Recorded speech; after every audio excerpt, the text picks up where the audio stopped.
Hello and welcome to the 105. I'm Cooper Petagna. That is 24/7 Sports Director of Scouting, Andrew Ivins. We got a great show for you today. We're going to have our friend on, Tom Loy, here in a second. So we got some recruiting intel to break down. We'll also do buy or sell first-year head coaches. And then Drew, my favorite, 2022, rewind the clock before the DOS era started in 2023 for Andrew Ivins. And we'll go through hit or misses, some of the top 100 prospects as these guys start to emerge as NFL draft prospects. Drew, believe it or not, guess how many days we have until National Signing Day? Can you guess? It's under 6 weeks. You're asking me to do some simple math here. Well, that's close. So do some math. I can. 180. Where are we at? 180. No, Drew's coming off of bronchitis. I said it on Monday's episode, so he's got a little bit of fog brain. You got 42 days until National Signing Day, so we're excited about that. Drew, our boy Todd McShay is back on the airwaves. Did you see that after a 16-month hiatus? Yeah, man. He's been a regular on Ryan Russillo's podcast. Always enjoy his insight, not only NFL, college football, and then obviously the draft ties it in really well together. Yeah, no, he's great. Had his first episode that came out yesterday. Enjoyed it. Carson Beck, Quinn Ewers, NFL Draft Talk, all tied into the conversation here. But Drew, we got a lot to get to. So with that, let's welcome on our friend Tom Loy, national recruiting analyst here at 24/7 Sports, looking dapper as always. Tom, we got a lot to break down. You and I were at Jarrett Curtis's game on Friday night at Nashville Christian. The 4-star quarterback, top 10 player in the class of 2026. He was committed to Georgia. It's been all things Georgia here over the last couple of days, but Georgia getting some tough news on the recruiting trail. The hats on the table: Oregon, South Carolina, Ohio State, Auburn, Alabama. I know you are embedded in this recruitment, so what's the latest with Mr. Curtis here? Yeah, it was a tough blow for Georgia. I think they'll be fine. But moving forward, the Bulldogs are very much under consideration. I'm not ruling them out. I know that there's some people in that family that absolutely wanted him at Georgia and could see things working out for Georgia in the long term. But the fact of the matter is he wasn't completely done with this process. He wanted to take visits. He wanted to get around the country a little bit more. You could say his decision was a little premature, but right now I'm watching two schools more than any others, and it's really South Carolina and Ohio State. I'm not ruling out the likes of Oregon, Auburn, Alabama. He's going to take a lot of visits, but I do know that Ohio State was very much in play when Bill O'Brien was there. Chip Kelly came in, things got shook up a little bit. And then obviously South Carolina's had him on campus a couple times, and there's a lot to like with the Gamecocks. I think they really have opened his eyes with his process. So keep an eye on South Carolina. But again, long way until this one gets completely wrapped up. He's going to take a lot of visits, talk to a lot of coaches. I'm sure people are going to come out of the woodwork and just offer and make a run at him. But right now I'm kind of watching, like I said, South Carolina and Ohio State the most. Tom, is this a decision that comes soon, or are we going to wait until after the coaching carousel spins here in December and January? I think that could obviously shake some things up. I think it's going to be one that he takes his time and makes sure that his next decision is his final one. Now, we've talked about, him potentially reclassifying. We've said it on the show in the past. There's been rumors in the past, things like that. I mean, he is of age. He is college ready. He's got a great build, great frame. He could easily make that transition and be a guy that actually competes in year one if he decided to jump into the 2025 class. But everybody I talk to continues to say he's more focused on staying his senior year in high school, staying in the 2026 class. So obviously, if he were to reclassify, then obviously things get moved up and we see a decision sooner rather than later. But as it stands now, fully expect him to stay in 2026. And I do expect him to take his time with this process and make sure the second decision is the right one. Drew, does one situation between Ohio State or South Carolina kind of stick out to you as a better fit for Jarrett Curtis? Well, we said it, I believe, Monday on the 105 on the CBS Sports Network. Hey, South Carolina for him, that one is an intriguing fit and an intriguing marriage just based on what Shane Beamer has been able to do on the defensive side of the ball. We're talking about one of the top pass rushes, not only in the SEC, nationally. Now you're pairing him with a quarterback, and I know they like Lenore as sellers, but South Carolina's struggled to find that vertical passing threat. Jared Curtis, from what we've seen, he can extend it, put it down into the deeper third. We like the receivers that got committed here in the 2025 cycle. You also got the freak from Area 51 still there in Nick Harbor. So to me, South Carolina, I think that'd be a huge statement for them. Could potentially be kind of the piece that pushes them over when it comes to competing in the SEC. Tom, you said he's going to take a lot of visits. I'm just wondering, is there like a dark horse that we should like keep our eye on here that you could see him kind of like, all right, maybe Alabama turns it up, maybe Oregon turns it up, that you could see being, you know, a little bit more of a vested interest in Jared Curtis here over the next couple months?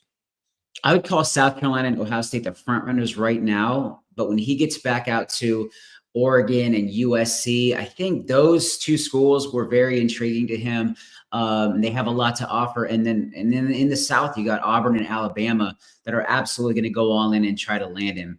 Obviously, if that means that he's staying in the 2026 class, if that were the case. But again, I think you could honestly call the dark horse Georgia because of the fact that he's moving on and people are saying like, oh, he's going to be focusing on other schools.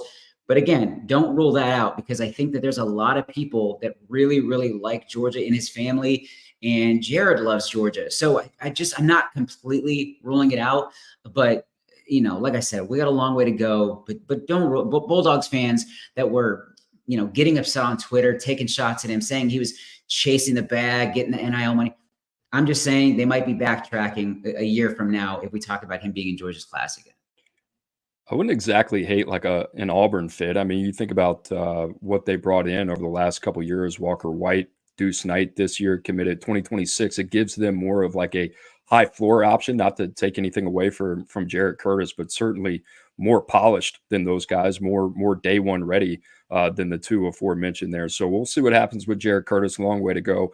Not a long way to go here. This one seems to be wrapped up as five-star offensive tackle Andrew Babalola has committed to Michigan earlier this week. The number 11 player in the country, number 2 offensive tackle. Michigan right now on the field, 4-3, still trying to find an identity. It seems like first-year head coach Sherrone Moore is swimming a little bit. They needed this.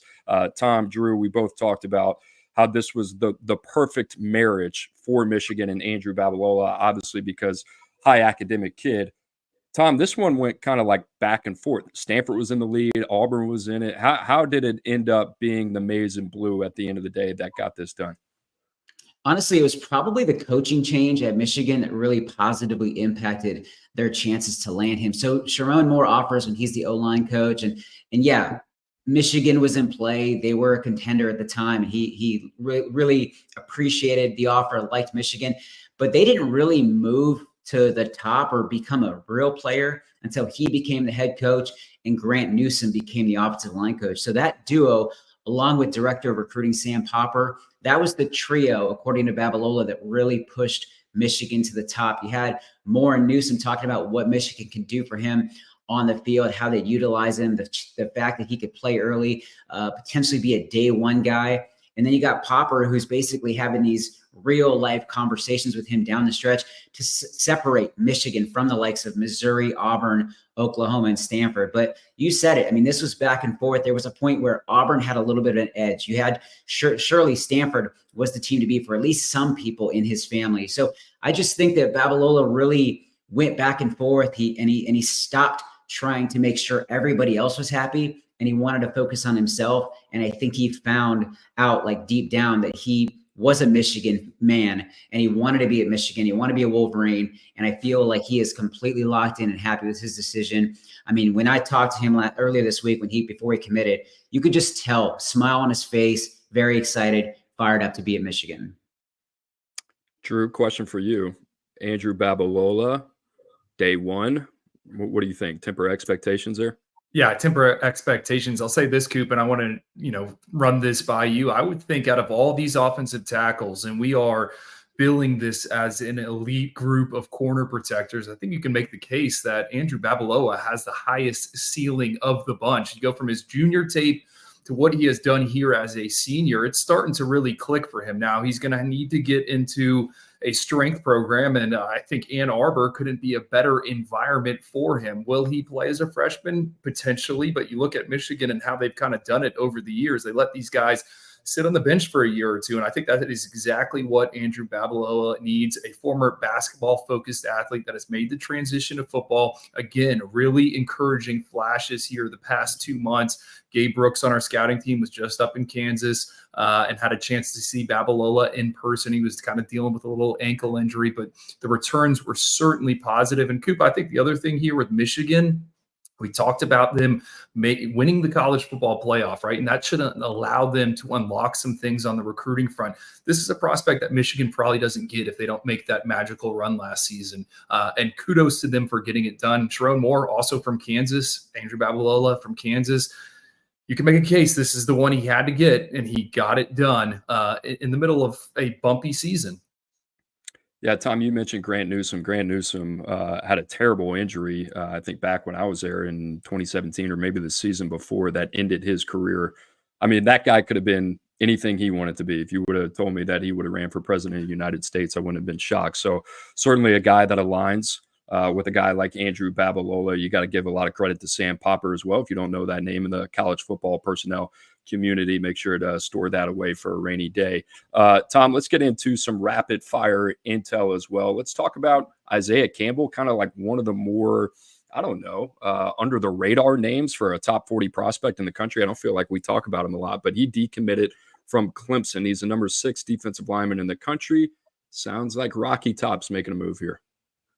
Yeah, I tossed to my 24/7 Sports crystal ball pick for Clemson, for the former Clemson commit to land at Tennessee heading into his visit this past weekend. I'm told it went great, pretty cut and dry. I know North Carolina's in play, but I like Isaiah Campbell to land at Tennessee. All right, let's talk about another defensive lineman. Drew, unless you got anything on Isaiah Campbell real quick. Sorry. Yeah, real quick, Tom. It felt like North Carolina was involved here when he decommitted. Are they no longer in the picture for Isaiah Campbell? Absolutely in play. And there's talk of a potential visit in November. There's some dates getting thrown around, but talking to people coming out of it, I feel good. I feel even better about Tennessee's chances for Isaiah Campbell after his visit than I even did when I tossed in the crystal ball. So I like them to get that one done. True. It seems like these guys are becoming a little bit more of a normality in Knoxville. You know, I mean, David Hobbs a couple years ago, obviously James Pierce Jr., Jordan Ross, between what they're doing on the defensive line and the edge group. I mean, Isaiah Campbell is not just like another feather in the cap. He is a really, really good player knocking on the door of 5-star status and really should be noticed as such. And we're going to get him at the All-American Bowl, now presented by America's Navy. Fired up to see that evaluation. It has been a while since we've had some eye-on-eye exposure to Isaiah Campbell. And you're absolutely right. For Tennessee, Cooper, this is more of the same. How has Tennessee turned into a contender? They've done it on the defensive side of the ball. You also got Joshua Josephs there, Tyree West, more guys from SEC country that are producing. Yes, this is another potential cog in that defensive front for them. All right, Tom. Now time to talk about my favorite player. Young Thanos is what they call him, down from the boot there in New Orleans, number 54 in the country, top 10 defensive lineman. He reclassified, really only played 1 year of football, Ohio State, LSU, Oregon, USC. Intriguing recruitment, to say the least. A lot of stuff surrounding this one. What's the latest on him? At this point, the only thing he's got locked in for sure right now is an Ohio State visit. I know that he's going to be up there this weekend, so keep an eye on the Buckeyes. But like you said, LSU, Oregon, USC all in play. There was a point where I was really close to putting in a crystal ball pick for the Trojans. I'm not ruling it out, but I'm starting to think that Oregon's visit when he had him on campus, I believe for the Ohio State game, I think that could have been a game changer for the Ducks. So I think right now, best guess would be Oregon for him if he leaves the state. LSU obviously has a ton to offer, but those are probably the 4 schools to watch. Last time we spoke a while back, he was planning on making a decision right around January 1st. So we'll see if he does it at an All-American game or, shortly after the early signing period, or maybe even, before the early signing period. But right now I expect him to land at one of those 4 schools. And the best bet for me would be the Oregon Ducks. Drew, I know he's a super talented kid. I think we all get that. I'm more interested in your thoughts just from where you've been sitting in terms of the recruitment and how you think this is going to fare when he gets to the next level. Oh, could we talk about the reclassifications all the time? Yeah, Ryan Williams leading Alabama in targets. He's playing all these snaps. He's the success story. A lot of other unsuccessful stories out there. I mean, we're going to talk about the 2022 rankings here at the tail end of the show. That was kind of the first year of the reclassifications. You had LT Overton. He finished as a 5-star prospect for us. You know, up and down moments, plays as a freshman at Texas A&M, has found his footing now at Alabama. But you also had a cornerback named Marcus Washington who never found his footing at Georgia. Syracuse, I think, is where he's at now, was also at Louisville. Kyle Casper there at Oregon. It's certainly interesting. Hopefully we get that in-person evaluation on Jakeem Stewart at the Under Armour All-America game in January. But it sounds like there might only be 1 or 2 practices before that all-star event. So a tricky one. And I know a lot of people are going to say, all right, he's ranked 55th in the rankings. This is where he's slotted. You know, you got guys like Isaiah Campbell ahead of him who have done it as a junior, is doing it as a senior. You know, how do you put Jakeem Stewart in the potential weigh that with Isaiah Campbell as well? So it's a tricky one, Cooper. And someone's definitely going to roll the dice, because when we have seen him play, when we've seen him in these settings, he's hard to block, right? He can impact the game right there in the middle. We're either going to look really dumb or really smart with Jakeem Stewart. And same with a bunch of teams out there that obviously are going to be financially invested in the kid that's only played 1 year of high school football, right? How do you kind of calculate that? That's a hard thing to do as well. All right, Tom, last one here. Madden Faraimo, top 247 linebacker, number 80 in the country, number 3 linebacker, Notre Dame, Texas, USC, Washington. This is a kid that has really been coming on as of late as a senior. We love the tape, love the way that he flies around. Kind of reminds us a little bit of KVA. Kingston Viliamu-Asa at Notre Dame was also an ascending player. Super excited about this kid. Haven't heard a lot about his recruitment. So what can you tell us there? My best guess at this point would be that Madden Faraimo actually plays with and alongside Kingston Viliamu-Asa at Notre Dame in South Bend.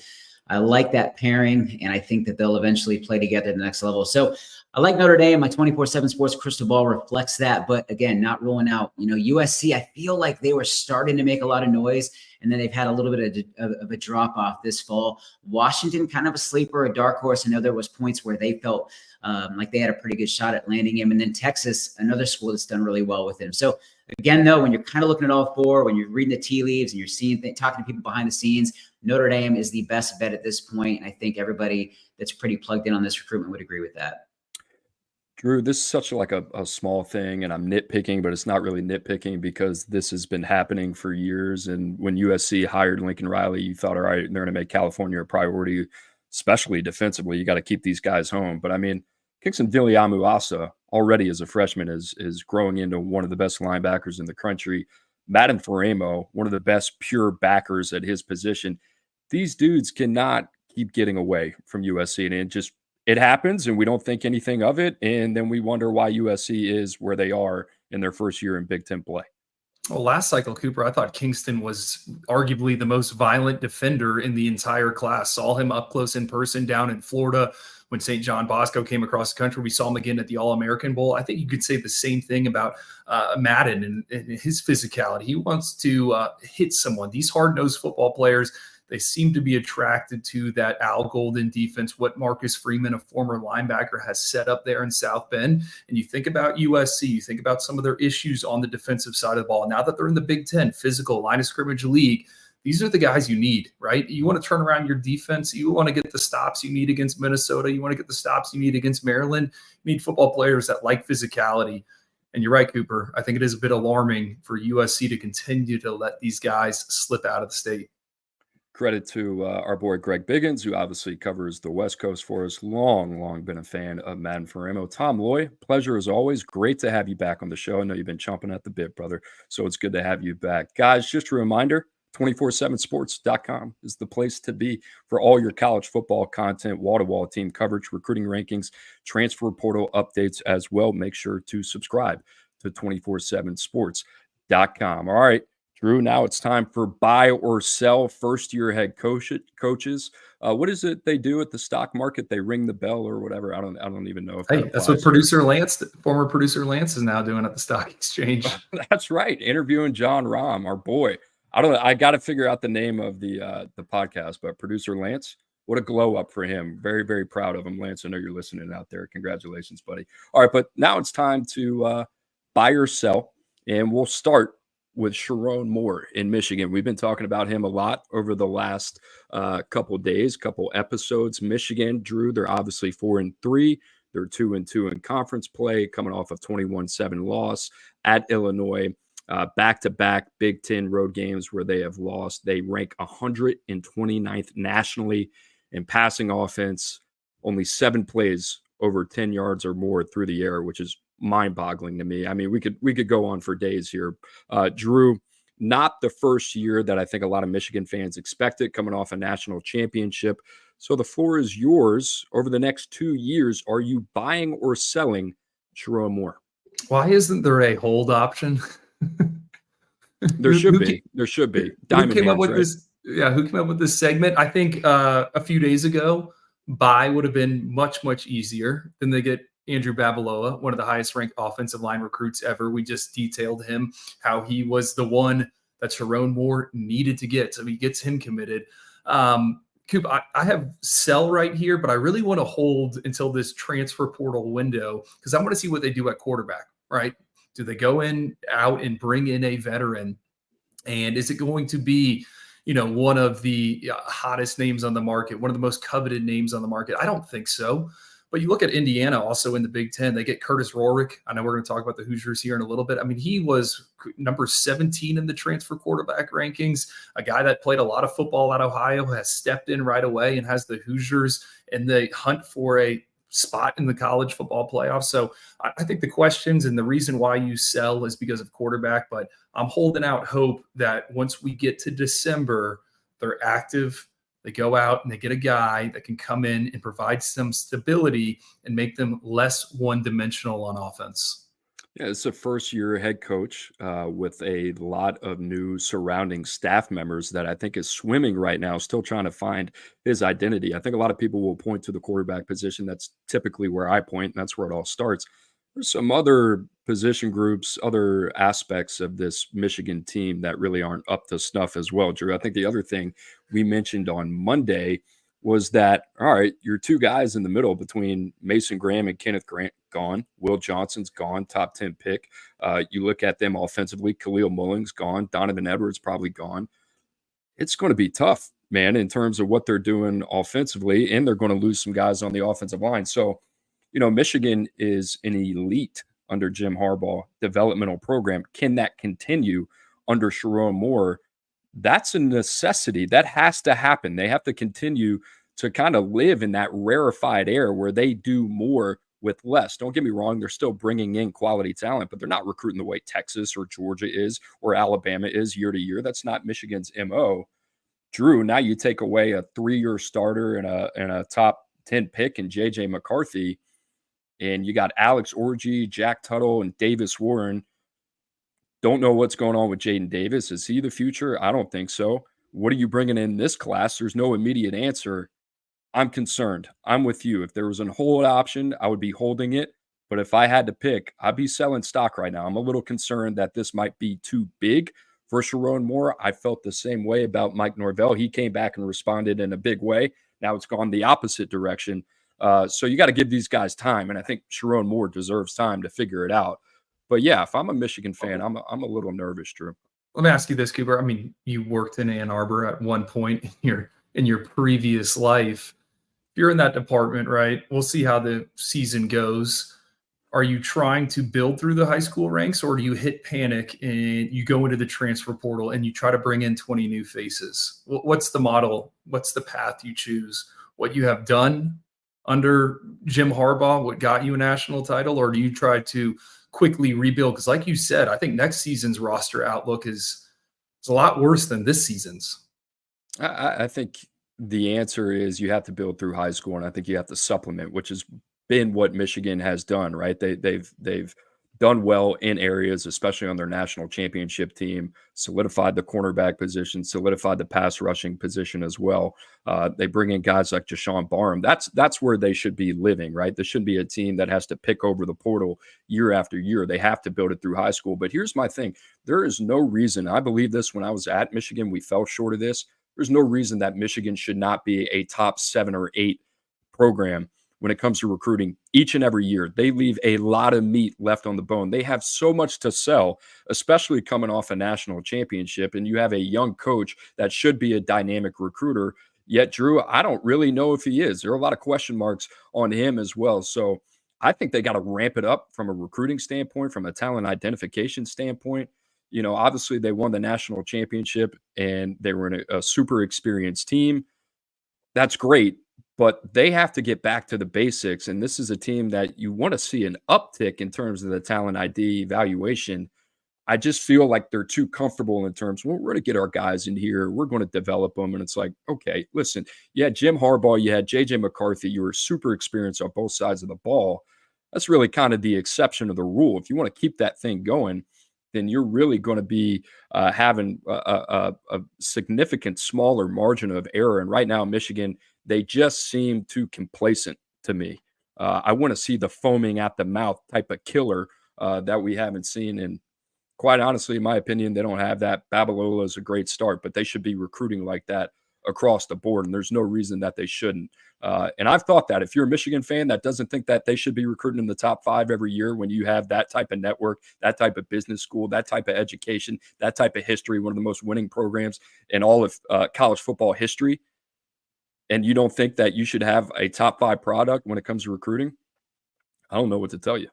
You know, that's a self-esteem issue. So anyway, I'm selling my stock too. We're both selling on Michigan. We'll end it there. Let him cook. Hey, Yeah, got to hold on to Ivan Taylor and Andrew Olesh. They're top 2 ranked commits. Other schools sniffing around on both. I think those guys could potentially be on the field in 2025. All right, move on to the next. All right, Kalen Deboer, Alabama, spicy one here. Alabama 5-2, 2 conference losses already. One against Vanderbilt, which Nick Saban never lost to. Another one against Tennessee, which is going to sting. They're 0-2 against the state of Tennessee. The number 15 ranking is the lowest ranking in 14 years following Alabama's loss to Tennessee. That doesn't help. The last time the Tide lost 3 conference games was in 2010. Drew, I don't know if you remember that. It felt like the air had been sucked out of the Alabama program at the time, and they only did that once in the Nick Saban era. Kalen Deboer, 42-11 as the FBS head coach. This guy is a proven winner. Here's the thing that I want to put in perspective, Drew. Nick Saban, 206-29 in his time at Alabama. He won almost 88% of the games that he participated in, coached in. They were 16-7 in the postseason. Make no mistake about it. A drop-off was going to happen. We are talking about the greatest coach of all time, not only the greatest coach, but the greatest player development coach of all time, and the greatest where it comes from talent acquisition. People just like kind of gloss over those things, like this guy woke up and every day was handed to him on a silver platter. That is not the case, and it's not been handed to Kalen Deboer either, as we're starting to see in year one. Drew, Alabama is certainly one of the more talented teams in the country. We knew this for Kalen Deboer was going to have some obstacles. So I guess after a rocky start here, 5-2, are you buying or are you selling the future of Kalen Deboer at Alabama? Well, I'm assuming the asking price is at an all-time low following these 2 losses, or did I have to grab it after the Vanderbilt game? No, right now is a good time. This is what we call a value. I'm buying. You want to buy this? I'm buying. And you want to know why, Cooper? Everything you just said about Nick Saban. When we came into this year, we knew, I think we talked about it on the 105 or some of these airwaves.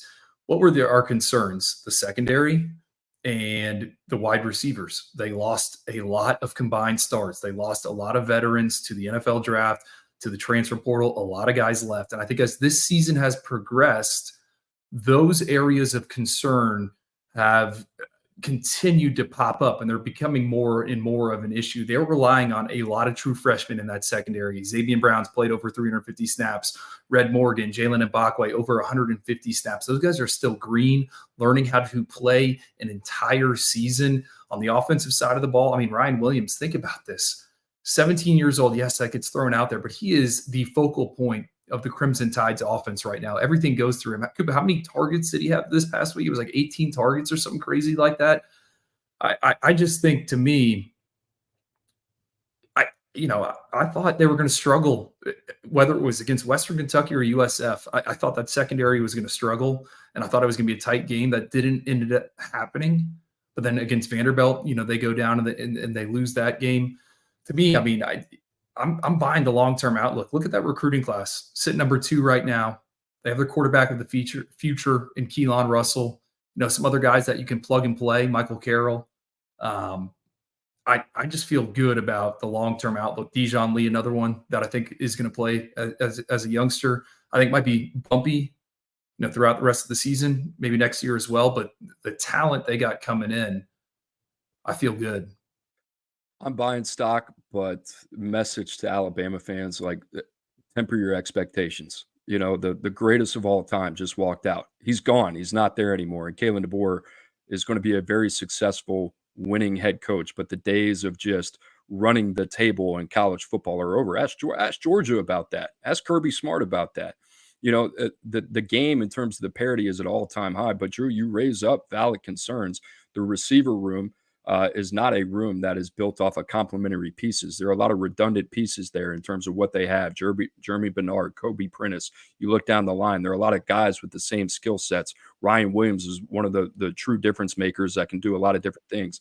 The offensive line, what they bring in every year, what they brought in every year under Nick Saban, that's a hard thing to do. That's a hard thing to do year in and year out, right? So they're extremely talented. They're going to continue to be extremely talented. They have the right people in the building. This is different for Kalen DeBoer. It's different than anything he's ever seen before, week to week in the SEC. And all of this, nobody wants to hear it, but it's a great learning experience for him in year one. I'd rather it happen now than 2 years down the road.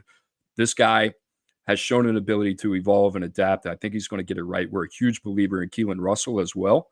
I like the future in Alabama, but the days of just one-dimensional dominance is over.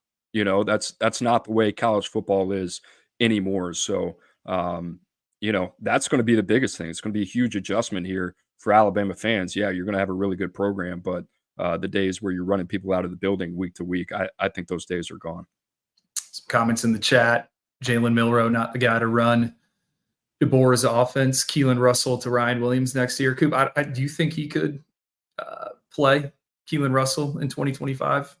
I think so. I mean, we're really high on the kid. I think we're probably the most convicted on him outside of Bryce Underwood. We love Tavian St. Clair, but in terms of a guy that was going to go in and play early, if you had to pick one, it'd be Keelan Russell. If you're Kalen DeBoer, is that the most ideal situation? Put it on a freshman coming off a potential 3-loss season? I don't know about that. And you know what? Jalen Milroe is getting a lot of slander, coming off these 2 losses to Vandy, which I thought he played fine. Tennessee, you can poke holes in. The guy is a dynamic, talented player. I think he's gone to Sundays after this year anyway. He's probably going to be a first-round draft pick, so be careful what you ask for, right? When you're dealing with Austin Mack or Dylan Lonergan or Ty Simpson or one of those guys, you're going to be wishing that you had Jalen Milroe back. So don't always bite the hand that feeds you there. Oh, by the way, buying stock, okay? Curt Cignetti, Indiana. Can't believe we're even discussing this one. I think we are both buying the whole lot here. Smoking Cignetti, right? Here's the only thing that I would have to say about Cignetti. Indiana had been 6-0 since 1967. Curt Cignetti has done that in year one. Drew, Indiana, since 1985, that is almost 40 years, has won 7 games, only 7 times. One of those being this year here in 2024. This dude's got juice, man. Like you hear him in his presser and he's like, I'm in Indiana. I don't play second fiddle to Ohio State. I don't play second fiddle to Michigan. This dude believes it, man. He walks with a big stick. His team backs it up. I just love everything this dude is about. You watch him on the sideline. His team's up on a conference opponent by 49 points, and he's still foaming at the mouth. Kind of remind you of somebody, right? I mean, this dude, man. And he said, Google me. I mean, you don't say Google me unless you got the resume to back it up. And holy smokes, man, he's got Indiana looking like a absolute wagon. So yeah, I'm buying all the stock here. I'm buying, but I'm not pushing all the chips in because I want to know what it's going to look like in 2025. I want to know what it's going to look like in 2026. Coop, Indiana's recruiting class right now, 53rd nationally. They don't have a 4-star prospect committed. We know they're after Julian Lewis, trying to flip him from USC. it seems like these guys are dead set on building through the transfer portal. You look at Indiana, what they rolled out there against Nebraska this past week, and they started 7 transfers from James Madison, which is obviously where Curt Cignetti came from, right? So he brought 7 guys with him, and they are all starting here in the Big Ten. You also had Curtis Rorick. He comes from Ohio. I think 5 other guys were transfer portal additions. Is this sustainable? That's just kind of my question mark, and I'm sure I'm going to get some pushback on it. But you look at teams like Florida State, right? We talk about the ebbs and flows of the new look college football with the roster and the era. Like, you have to get the right guys in your building, and it's a scary practice to lean so heavily on the transfer portal. So yes, I'm buying Cignetti and everything he's been able to do. He's turned it into a winner. Just worried about kind of the long-term roster outlook. How does this all gel together? Can they keep this thing going? He did it at James Madison. You got to show me you can do it at Indiana. Well, I mean, he is showing it to you, right? I mean, Absolutely. Indiana's 7-0, Drew. Okay. And I know we're both buying. I'm going all in. You're saying I'm buying 2/3 of the pot, right? That's kind of where you are right now. Wait and see. And I get where you're coming from. They got good people over there, Mike Farrar in the personnel department coming over from LSU. I'm not trying to take anything away from Cooper. I'm just saying he's not going to have the ability to bring in 7 players from James Madison next season. We'll see. Maybe this is something that they do year to year. And you're right. They're not going to be able to pluck JMU every year, but I am interested to kind of see what type of transfer bounce back program they're going to be able to develop there. All right, next one, Jeff Lebby, Mississippi State. I think this is the first one we actually disagree here. Only 1 win for Mississippi State. Mississippi State, interesting spot right now. Freshman quarterback Michael Van Buren. He's made the last 3 starts, Drew. I mean, shoot. Talk about a freshman being thrown in the fire. Texas, Georgia, Texas A&M. Those have been the 3 starts for Van Buren. We've seen some good things out of Mario Craver as well. Drew, they only returned 41% of their production from last season. They're top 35 in the 24/7 Sports Composite Team rankings. What do you think here? Are you buying or selling? Well, I know your answer. I know you're buying. I'm selling.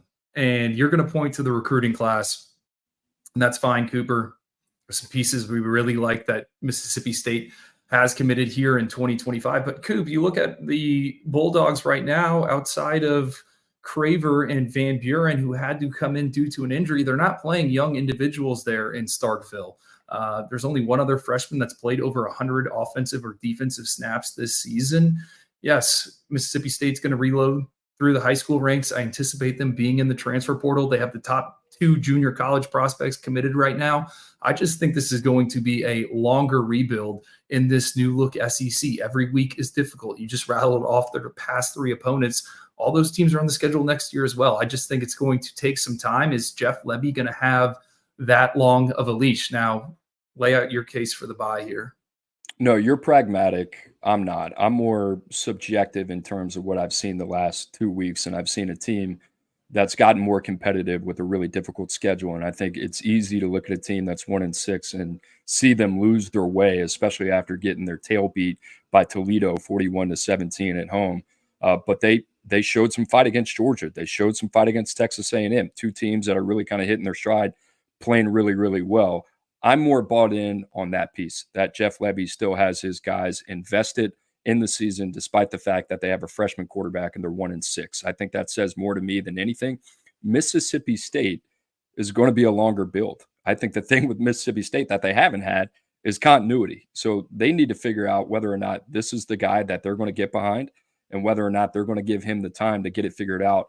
If Jeff Lebby has time, then yes, I'm buying. If they're going to make a rational decision here over the next 2 years because they expect this program to be at 7 or 8 wins in 2026, then I'm a little nervous. I see both sides of the coin. But I like the fact that they've stayed in it and they put up points against 2 very good defenses. Fair? That's fair. No, it's certainly fair. And you got to point out, too, as good as the recruiting class looks to the trained eye, they've also been hit pretty hard by the decommitment bug. Mario Nash flips to Florida State, Steve Miller to USC. They lost a JUCO edge rusher, Cavante Henry to Alabama, Austin Howard, a linebacker, just decommits. Hey, You said it, 42 days until signing day. You don't think there's a lot of recruiting departments around the country looking at that 1-6 record and then scrolling up and down the Mississippi State commit list? Like, they're going to have to play some defense here and hold on to the pieces like Tyshawn Willis, like Kamario Taylor. And then they're going to have to play those guys in 2025. How much does Oklahoma miss Jeff Lebby? That's from our friend LL. They're also excited to see what Lebby can do with Kamario Taylor. Drew, let's talk about that.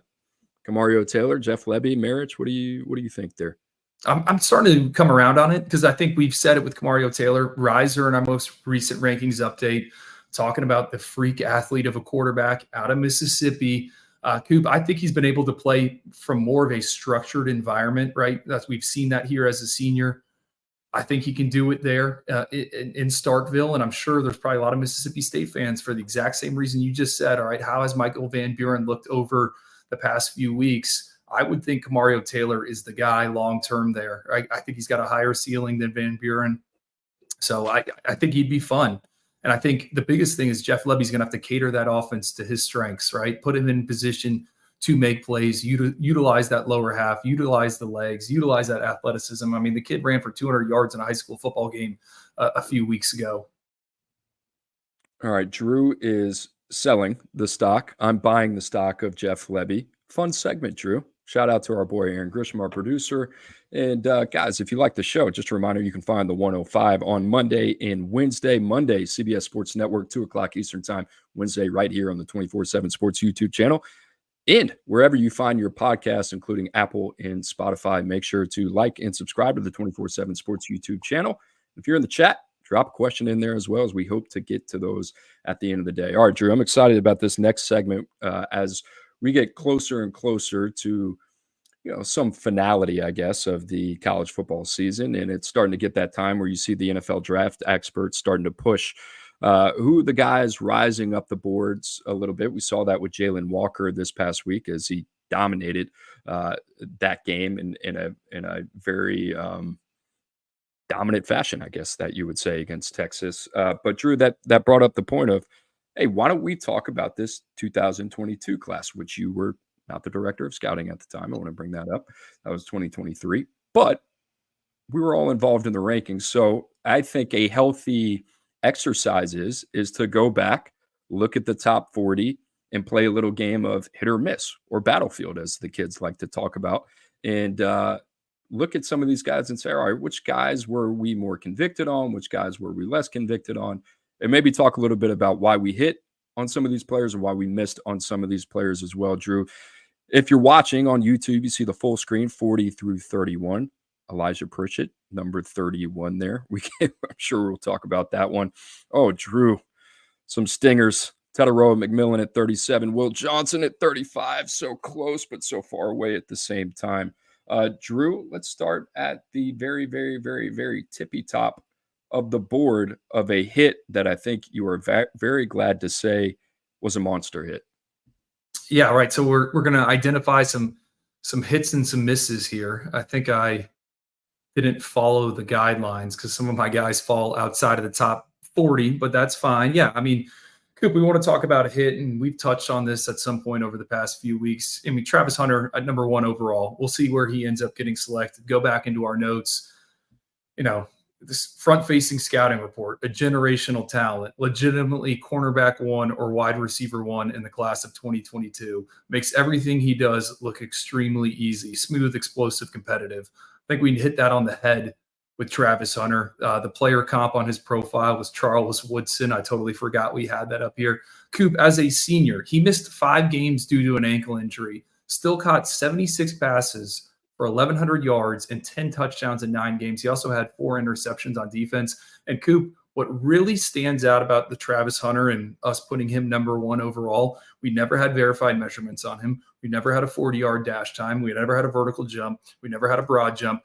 We never had track times. We just knew he was that guy when you saw him in person and when you saw him on tape. It has been the same thing when he was at Jackson State. It has been the same thing at Colorado. And I think we nailed it.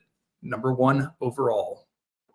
Very, very spooky, like in terms of, I remember going through that evaluation being like, yeah, this guy is awesome. He's a total no-brainer. But the fact that we didn't have anything verified on him really kept me up at night. And what's interesting, you talk about him missing some time with the senior season.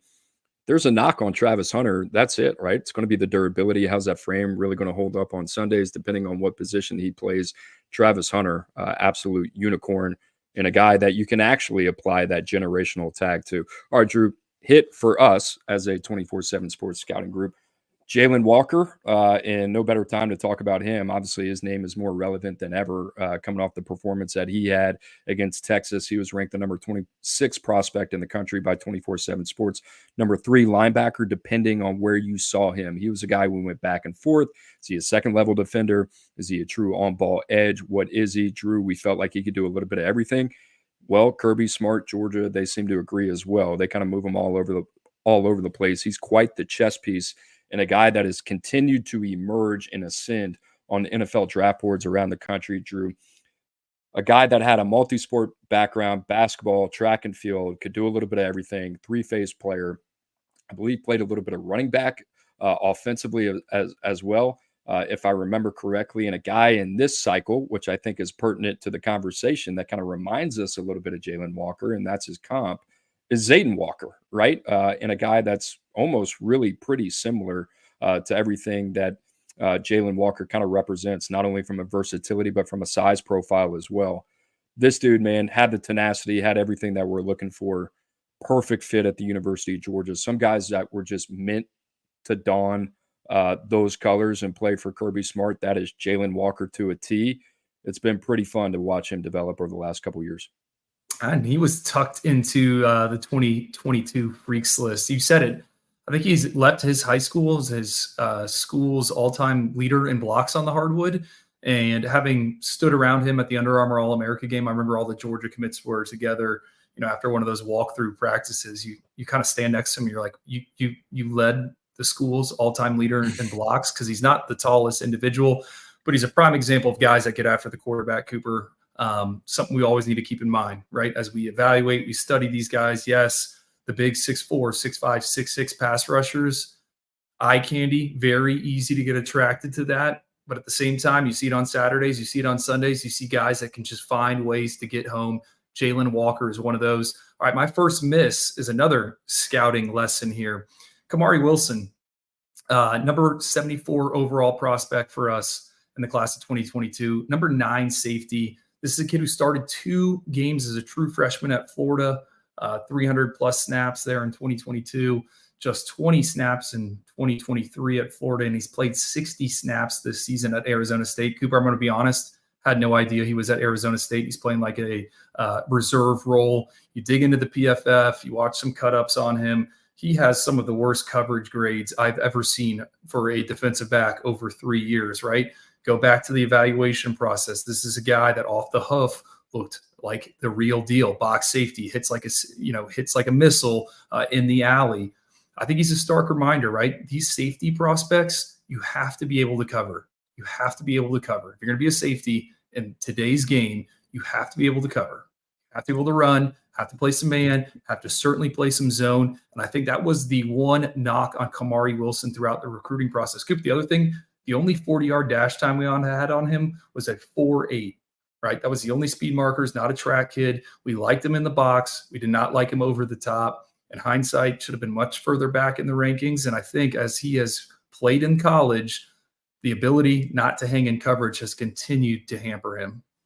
Could have been worse too, Drew. I think it was a guy that kind of dropped late for us in the rankings, if I remember correctly. You said it, the box safeties are tough. The guy that kind of comes to mind this cycle is Fahim Delane, committed to Ohio State, who's a tremendous football player, right? And I'm not comparing him to Kamari Wilson. I will compare him in play style, a guy that is just an elite run support defender. You can use him as a second level blitzer as well. Then with Kamari, and I'm glad you brought up his name, because Kamari Wilson is difficult. This is kind of where the evaluation system is at odds when we start to project guys out to Sunday. He's an elite Friday night player, right? Just in terms of the way that he is built from a physical standpoint, built like a fridge, and a guy that's going to be super productive all over the field. As it projects to Saturdays and beyond, his ability or inability to stick in man-to-man coverage, especially as a slot defender, was going to be really difficult for him to stick on the field. We've seen that now at Florida. We've seen that at Arizona State. He's more of kind of a one-trick pony specialist in terms of what he can offer. Not surprised there. Like that pick. Drew, for me, you're going to roll your eyes at this one. How about Zach Rice? You remember him? Ranked inside the top 32, the former 5-star, number 20, number 2 interior offensive lineman, has had some off-field issues at North Carolina. That being said, 35 career snaps in 3 years. This is a guy that played, I think, both tackle spots coming out, if I remember correctly. Was a little bit stiff, was strong on tape. You know, Drew, one of those guys that we had limited live exposure to, that we also didn't have a lot of verifieds on. You know, we talk about the use case of a Travis Hunter. How rare is that, right? I mean, you could have that same case 10 times, and maybe Travis Hunter is the only one that works out. In this case, it's Zach Rice, right, who bumps inside the guard. He's played left. He's played right.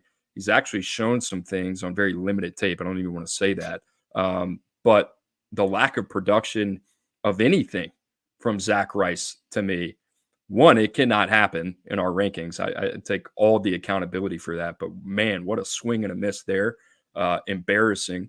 And, yeah, you know, I think maybe he can edge out a career as a Power 4 starter at the guard position.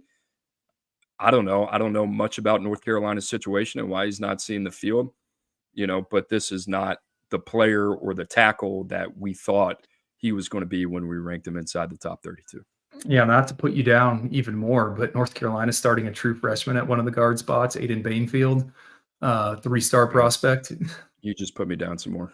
That's a good one, Cooper. And I think in our previous working ecosystem, you know, it was hard to move Zach Rice down. I think with what we've established now, and people want to look at our most recent update where player movement was at an all-time high, 40 new faces going into the top 247, 40 faces coming out. Try to avoid misses like Zach Rice. There's a rhyme, there's a reason to all the movement. And that's so we don't have a 5-star that 3 years later has played 35 snaps. All right, Coop, my next hit. You'll like this one. Georgia defensive lineman, defensive end, edge rusher, I don't know what you want to call him, Mykel Williams, number 7 overall player for us, number 2 defensive lineman in the 2022 cycle. We saw the Mykel Williams we fell in love with this past Saturday against Texas, 5 pressures, 3 sacks. Coop, I'll never forget him at the All-American Bowl, right there in the Lone Star State. He made it where the other team could not practice, like Drew Aller. It was Gunnar Stockton. They would catch the ball and they would just have to spike it because Mykel Williams was right in those guys' faces every time. Coop, we always talk about prospects with the arrow pointing out what they did in high school. Mykel Williams, over 40 career sacks. He doubled as a tight end in his last high school game. He caught a 40-yard touchdown pass on a seam route. This is a guy that was doing it on both sides of the ball. You know, the data on him was super encouraging. 6'0", 4'6", 266, 83-inch wingspan, 4'4" in the shuttle, 30-inch broad jump, vertical jump, 9'5" in the broad jump.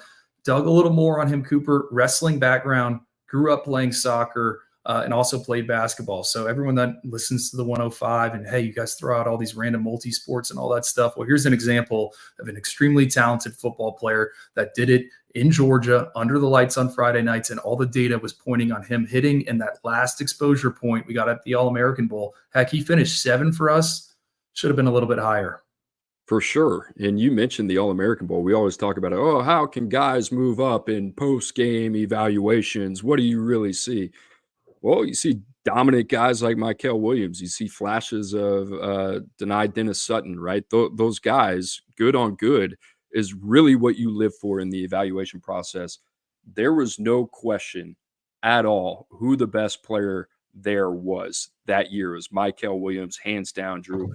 We have finally seen a healthy Mykel Williams against Texas, and you see the type of player that he is. Drew, he might have a case in a down year at quarterback to potentially go number 1. I think he's going to be in that conversation there. I think he's passed up a guy like James Pierce Jr. Mykel Williams, man, certainly one of those guys now playing his best football. I might need to fire up the Hard Rock app here. I took a flyer on Texas A&M edge rusher recently, Scorton. As what? A first-round pick, number 1 overall. Oh, okay. Well, first round pick versus number 1 overall is a different conversation. Okay, well, yeah, I'm going to check the futures on Michael right now. All right. All right. Next hit for me, Isaiah Bond, Texas via Alabama. Drew, I think a lot of us thought he was going to play DB when he enrolled at Alabama from Buford High School, Georgia, verified speedster, three-phase player, playing a high level of comp in the state of Georgia, did a little bit of everything. Drew, this guy is a freshman, was one of the more dynamic players for the Crimson Tide. Transfers to Texas, been a little bit beat up this year, over 1,200 yards receiving. It doesn't feel like the production has matched kind of like the aura of Isaiah Bond and what he brings to the table and how teams have to prepare for him and the way that he can break open a game. I think this guy's going to be a top 50 pick. We had him ranked inside the top 50 at number 43. He was a number 2 athlete. He's a ball player, man. And I think if you're looking for a high volume number 3 or a number 2 in the league, Isaiah Bond's going to be one of those guys from day one that's going to be able to give you value on Sundays. I think what people forget about Isaiah Bond, at one time committed to Miami. Coop, I remember when he was coming out, right? We were trying to position him in the rankings. The word coming out of the college contacts was, hey, everyone wants this kid as a DB so you can stick him on the extremely fast slot receivers that are tormenting the SEC over the middle. And then it's kind of funny. It's just been the complete opposite. He goes and he plays wide receiver, and he's the one creating the explosive plays. Now, Coop, I love that pick for you. One of the fastest guys. He was fun. I remember him at a 7-on-7 tournament, just roasting opposing defensive backs. I'm talking, one game, it was like 3 40-yard touchdowns in a row. All right, Drew. Because we're short on time, 2 more misses, and I'll just fly through them for you. You had Earl Little Jr., right? Now at Florida State, signed with Alabama. 21 snaps for the Crimson Tide in 2023, 32 snaps for Florida State this year, 4 snaps over the last 4 games. Given Florida State's record, that's pretty tough. I had CJ Williams, Wisconsin, who came out of Mater Dei in California, number 62 players, 7 receiver, 10 receptions for 162 yards this year. Drew, phenomenal high school player, super high floor, a little bit stiff, one-dimensional. Was worried about it. Here we are. You live and you learn. And with that, we have a great question that we're going to go out on this show. LL, again, LL, great job with the questions, man. You say, have your misses in previous years helped your evaluations in future years? Is there a new bar you guys have or something like that? Drew, I'll dive in first here. Absolutely, man. That's the best part of the evaluation process. It is not a math equation. It is not, some type of scientific research. No 2 players are ever the same, no matter how similar they are, right? So, yes, you learn not only from the tangible aspect, from the intangible aspect as well. The other thing that gets brought up a lot is the word tweener. Drew, you might have to help me out here. Jalen Walker kind of falls into that category. Is he a linebacker? Is he an edge? Ruben Bain, what is he? Is he in a 2-pointer? Is he playing with his hand in the ground? You can go on and on and on. And I think a lot of times Andrew and I have maybe gotten caught up. Well, there's not a pure position projection. Well, how are they on Fridays? How does that project to Sundays? Are they going to get dinged for it in the NFL draft? It's different than having short arm length versus, well, we can't really find a true position for him. So there are a lot of things daily that we talk about, weekly that we talk about, that we try to apply as lessons learned in the evaluation process to get better and better and better. And you look at 2022, which I think is going to be a pretty good year for us, Drew. We could have 11 or 12 first-round picks out of the 5 stars. That's almost a 40% hit rate. And you go back and you look at Keontae Goodwin, or you look at Chris Marshall, and you look at some of these guys, and you get the height, weight, speed stuff, but there were 5-alarm fires going on elsewhere that, me personally, I'll take 110% accountability and ownership, should have given more credence to, right? So if you make that same mistake twice, that's on you. You don't have anybody to blame but yourself. So this whole process is constantly being put through the grinder, assessed, evaluated, refined, and you try to get better and better every year. It's never going to be perfect, but there's definitely room for improvement. Yeah, I know we're on a time crunch, but absolutely, Cooper. I mean, if there's a guy we got right, the guy right behind him we got wrong, I'm more interested in why we got him wrong. I think we're always trying to learn. We're always going back and self-scouting. I mean, we'll go back to the initial top 100s for a class. All right, why did we put this guy here? What can we learn from this? What was the mistake? it's a fun exercise. I honestly think it's one of the best parts of the job, right? You turn on the TV on Saturday, turn on a game on Sunday. I mean, I'm pulling up 24/7 sports player profiles the entire time. I'm following it up with Mile Split. I'm going back and I'm watching the high school tape, just trying to get better because we're not going to get it all right. We are consistently trying to improve and narrow down that margin when it comes to the misses. And I think we truly are doing that. I think, you look at the 2024 class, the 5 stars at the top of the board. Yeah, those guys are hidden. There's a lot of guys that were ranked outside of the 5-star range that everyone's going to be familiar with next year. This 2024 class, 25 and 26, I think that's where our work's really going to shine, Cooper. A lot of room to get better always. And if you're not getting better, then, you're near perfect. We are not perfect. We will never be perfect. That's the beauty of this thing. And, the success of where these guys get drafted, that's kind of our North Star. So we love that. And without further ado, guys, we love the questions. We appreciate you guys being here with us every single Monday and Wednesday. And that's where you can find us, right here on the 105 every Monday and Wednesday. Like I said, CBS Sports Network on Monday, 2:00 Eastern. Also Wednesday, right here on the 24/7 Sports YouTube channel. And remember, you can find us on the airwaves as well, wherever you find your podcasts. Guys, rate the show, leave a review on there as well. Guys, we appreciate you as always. For Andrew Ivins, our producer, Aaron Grisham, I'm Cooper Petagna. Have a great rest of your day, and we'll see you next week.